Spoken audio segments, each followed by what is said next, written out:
Hey there, gamer guys and gals. Today we got one from Old School Vibes, and it's Emerald Huntress.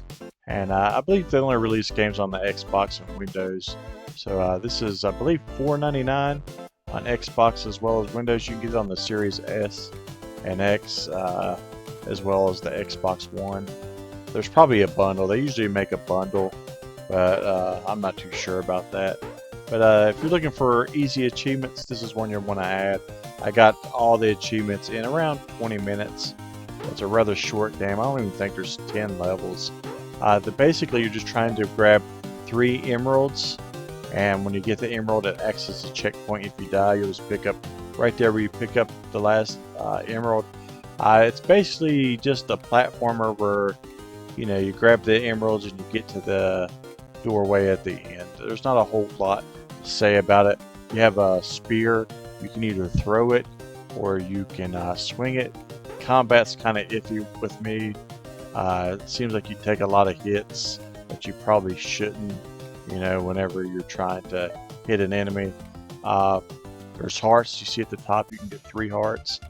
And if you get hurt, you can pick up red hearts up throughout the level and they'll replenish your health.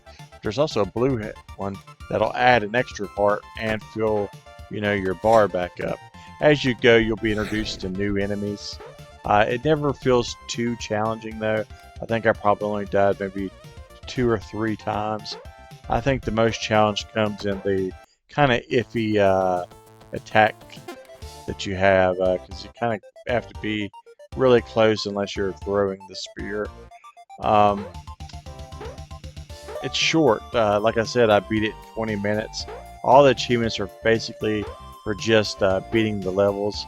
There's no other achievements. They're all for just beating levels. So if you want an achievement game, definitely add this one to your collection.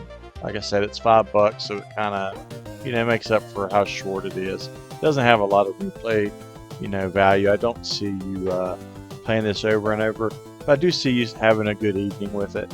I enjoyed it to a point. I wish there was a little more to it, but it's worth $5. These old school vibe games are usually pretty fun. They're usually a simplistic idea, but they're usually a good time. It's something that you want to jump into, after school or after work to relax. It's not something that's going to be too frustrating or too stressful, and it's going to kill a couple hours, when you get home. So definitely check it out. Let me know what you think about it. I'm going to throw a couple giveaway codes in the details. So if you pick it up and play it, I'd like to hear what you think about it. I also want to give it right there in the middle of the road score of a 6.2. There's things I would like to see different, but overall, it's a good game. It's not a great one, but it's a fun and playable game. I had no issues with it as far as it running. It ran properly. It gave me a little bit of a challenge, so pick it up. Let me know what you think. I always like to hear from you guys. Thank you, Old School Vibes, for sharing your art with us once again. Don't forget about those codes in the comments, though. They always give us a few extras, and I love sharing those with you guys. And I love hearing whenever you pick up a game in the comments, for the giveaway. I also love hearing when you guys actually go out and purchase the game and support the people that that make these games. So thanks for that support. Thanks for support for us. And until next time, see you in those leaderboards.